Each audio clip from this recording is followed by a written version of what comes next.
कहते हैं कि यदि किसी चीज़ को पूरे दिल से चाहो तो पूरी कायनात उसे तुम्हें मिलाने में लग जाती है। ये आपके लिए एक फिल्म का डायलॉग हो सकता है, लेकिन महज 17 साल की उम्र में एक लड़के ने इस सच को साबित करके दिखाया। दुनिया में हर कोई व्यक्ति एक बड़ा नाम बनाना चाहता है, हर कोई व्यक्ति इज्जत और पैसे कमाना चाहता है, और इसी सिलसिले में महज 17 साल की उम्र में, जिस उम्र में लड़कों को दुनियादारी का ज्ञान नहीं होता, जिस उम्र में लड़के सुट्टे मारना सीख जाते हैं, जिस उम्र में लड़के गर्लफ्रेंड और बॉयफ्रेंड का खेल खेलते हैं, उस वर्ष की उम्र में इन्होंने अपनी कंपनी की शुरुआत करी और देखते ही देखते आज वो कंपनी कई करोड़ों की कंपनी में तब्दील हो चुकी है। शायद इसीलिए कहा जाता है साथियों कि कामयाबी किसी उम्र की मोहताज नहीं।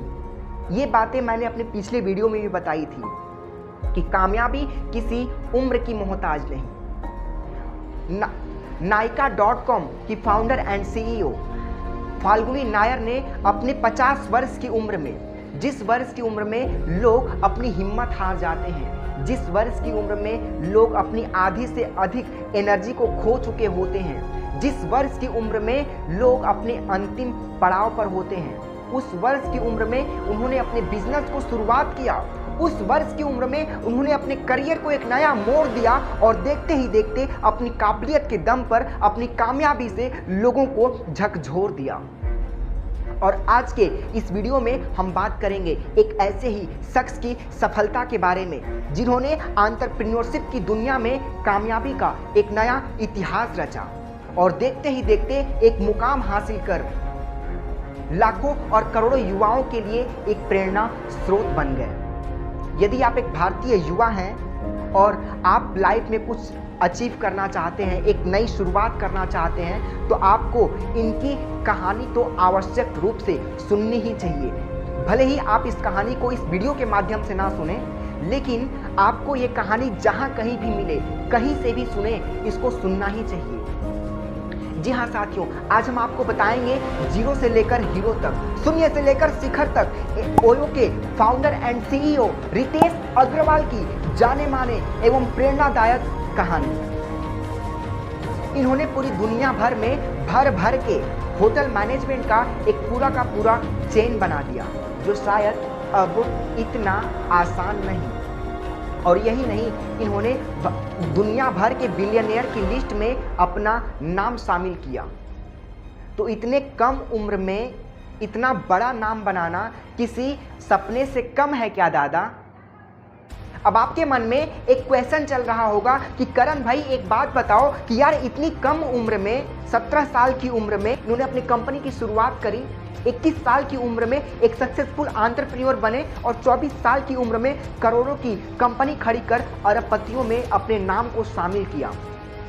आखिर इन्होंने ये सब कैसे किया होगा? क्या सोच रखी होगी इन्होंने अपनी? किस लेवल पर जाकर काम किया होगा जो इतने कम उम्र में अब अरबपतियों की लिस्ट में अपने नाम को शामिल किया? तो आज हम आपको इस वीडियो में इन्हीं की एक प्रेरणादायक कहानी को बताने जा रहे हैं। तो सबसे पहले शुरू करते हैं इनके जीवन परिचय से। इनका जन्म 19 नवंबर 1993 ईस्वी में उड़ीसा के कटक विसार गांव में एक मारवाड़ी परिवार में हुआ था। इन्होंने अपने स्कूल की पढ़ाई स्केयर हर्ट स्कूल से की। उसके बाद इन्होंने IIT की पढ़ाई कोटा राजस्थान से किया, लेकिन दुर्भाग्य की बात यह है कि ये उसमें सक्सेस नहीं हो पाए। उसके बाद इन्होंने अपने ग्रेजुएशन की पढ़ाई Indian school of business and finance में अपना एडमिशन लिया। ये बचपन से ही पढ़ाई लिखाई में बहुत अच्छे थे। इनकी गिनती एक होनहार छात्रों की लिस्ट में आती थी। शायद इसीलिए इनको 16 वर्ष की उम्र में एशियन साइंस कैंप के लिए चुना गया। ये एक ऐसा कैंप होता है जहां पर पूरे एशिया के बच्चे आते हैं और साइंस एंड टेक्नोलॉजी से जुड़ी समस्या पर विचार करके उसका हल निकालते हैं। इन्होंने उसमें भी अपनी सफलता हासिल कर अपनी एक पहचान बनाई। ऐसे बहुत सारे कार्यक्रमों में इन्होंने भाग लिया और उसमें अलग अलग तरीकों से अपनी एक पहचान बनाई। तो ये रहा इनका छोटा सा एक जीवन परिचय। अब ये जान लेते हैं कि ओयो रूम्स का मतलब क्या होता है और इसकी शुरुआत आखिर इन्होंने कैसे की, इसका आइडिया इनके पास कहाँ से आया। तो ओयो रूम्स का मतलब होता है कि ऑन योर ऑन रूम, यानी कि आपका अपना रूम, जिसका सीधा सा मतलब होता है कि इसे आप अपना ही समझें और अपना ही माने, है ना। अब ओयो रूम का आइडिया इनके पास कहाँ से आया? तो इनको घूमने फिरने का बहुत बड़ा शौक था, ये घूमने फिरने के बड़े शौकीन आदमी थे। तो इनको जब भी इनको मौका मिलता था तो ये घूमने निकल पड़ते थे, ये अपनी उस यात्रा पर निकल पड़ते थे। लेकिन जहाँ पर भी जाते थे इनको एक ही समस्या आती थी, रुकने और ठहरने की समस्या। तो इसके लिए जब भी वो होटल्स में आते थे तो इनके पैसे तो लगते थे, लेकिन उस तरह की उनकी साफ़ सफाई, उस तरह की फैसिलिटीज़ इनको नहीं मिलती थी जिस प्रकार से होनी चाहिए। यानी कि रूम में गंदगियों का फैला होना, है ना, रूम में बेड और बिस्तर का सही से ना लगा होना, रूम की दीवारें काफ़ी गंदी होना, है ना, इस प्रकार की सारी समस्याएं से इनको जूझना पड़ा।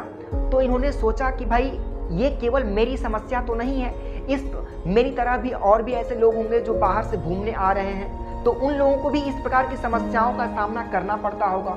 और यदि पैसे देने पर इनको कभी कभी अच्छे रूम मिल भी जाते थे तो उसके लिए इनको अधिक पैसा देना पड़ता था।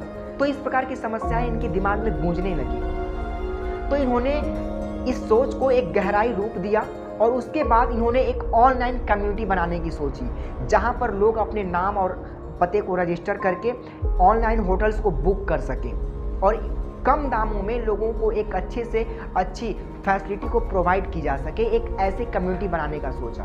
और उसके बाद उन्होंने एक ऑनलाइन कम्युनिटी बनाई। तो यहीं से इनको बिजनेस करने का एक नया आइडिया प्राप्त हुआ और इसी आइडिया को कार्य के रूप में रूपांतरित करके 2012 में इन्होंने अपनी कंपनी की ओरावेल स्टेज के नाम से शुरुआत की। हालांकि ओरावेल स्टेज के नाम से ये कंपनी इनकी सक्सेस नहीं हो पाई, तो 2013 में इन्होंने इस ओरावेल स्टेज के नाम को बदलकर ओयो रूम्स रख दिया। आपने देखा होगा आमतौर पर चलते फिरते रास्तों में होटलों में ओयो के बोर्ड लगे होते हैं, है ना। तो ओयो को मार्केट में आने से पता है सबसे बड़ा फ़ायदा किसको हुआ? सबसे बड़ा फ़ायदा हुआ इन जनाब को। हाँ, इन लोगों को फ़ायदा हुआ सबसे बड़ा। ये जो अनमैरिड कपल्स है ना, इनको सबसे बड़ा फ़ायदा हुआ। ये जो बाहर में लोग एक दूसरे के साथ गुटुरगु करते थे ना, वो बाहर से अब अंदर चले आए, क्योंकि भाई पैसे तो कम लगते थे और एक कम पैसे में अच्छी फैसिलिटी इन लोगों को मिलती थी। तो इसका इन लोगों ने खूब भर भर के मजा लिया। और हाँ, ये भी जान लीजिए ओयो के सबसे मैक्सिमम कस्टमर्स ये अनमैरिड कपल्स ही हैं, 18 से 30 वर्ष की उम्र वाले। तो इस प्रकार से एक बिजनेस की शुरुआत करना, यानी सबसे पहली बात तो ये है कि एक मनगढ़ंत कहानी को उत्पन्न करना, एक मनगढ़ंत कहानी को अपने विचार में लाना और इस विचार को कार्य के रूप में रूपांतरित करना और एक इतने बड़े चैन को बनाना और इसको एक दुनिया भर में फैलाना, ये कोई छोटी मोटी बात नहीं है। ये इनकी मेहनत और सच्ची लगन ही थी जो इनको भारत के सबसे कम उम्र के अरबपतियों में इनको शामिल किया। और यही नहीं, इनको तो कई अवार्डों से सम्मानित भी किया जा चुका है, जैसे business world youth entrepreneurship award और भी ऐसे बहुत सारे अवार्ड हैं। वो कहते हैं ना कि एक बड़ी सफलता को प्राप्त करने के लिए हमें एक बड़े प्रयास की ज़रूरत होती है और इन प्रयासों में बहुत संघर्ष होती हैं, बहुत कठिनाइयाँ होती हैं, बहुत दिक्कतों का सामना करना होता है। तो ओयो के इतने बड़े सफलता को प्राप्त करने के लिए ऐसी कौन सी कठिनाइयाँ रही होंगी, ऐसा कौन सा वो संघर्ष रहा होगा जो इतनी बड़ी सफलता को इन्होंने हासिल किया। तो आइए जरा इस पर हम विचार करते हैं। तो रितेश अग्रवाल एक मध्यम वर्गीय परिवार से बिलोंग करते हैं। इन्होंने अपने बिजनेस को शुरुआत करने का फैसला तब लिया जब वो एक स्टूडेंट थे और एक स्टूडेंट के लिए एक बिजनेस को स्टार्ट करने का हौसला, उस बिजनेस को स्टार्ट करने के लिए पैसों को जुगाड़ करना एक छोटी मोटी बात नहीं है। लेकिन उनके सपनों के पीछे ये सारी कठिनाइयाँ बिल्कुल फीकी पड़ गई और 60,000 रुपये तक का किसी तरह जुगाड़ करके गुड़गांव के किसी एक होटल से अपने बिजनेस की शुरुआत करी, एक ओरावेल स्टेज के रूप में। इस बिजनेस को इनको आगे लेकर जाने के लिए इनको पैसे की सख्त आवश्यकता थी। तो मज़े की बात यह है कि इसी दौरान इनको अंडर 20 पीटर थियल फेलोशिप के बारे में जानकारी मिली। तो इन्होंने बिना सोचे समझे उसकी वेबसाइट पर जाकर के अपने फॉर्म को भर दिया। उसके बाद सबसे बड़ी बात यह है कि उनको उसमें सिलेक्शन भी हो गया।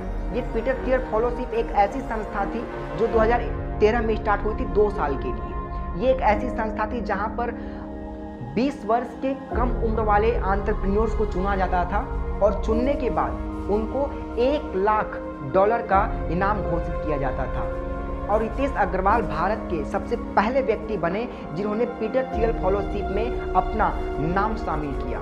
ये सुनने में बड़ा आश्चर्य होता है ना कि महज 21 साल की उम्र में पूरी दुनिया भर के अरबपतियों की लिस्ट में अपना नाम शामिल करना बहुत बड़ी बात होती है, जो आज लगभग लाखों करोड़ों युवाओं को प्रेरित कर रही है।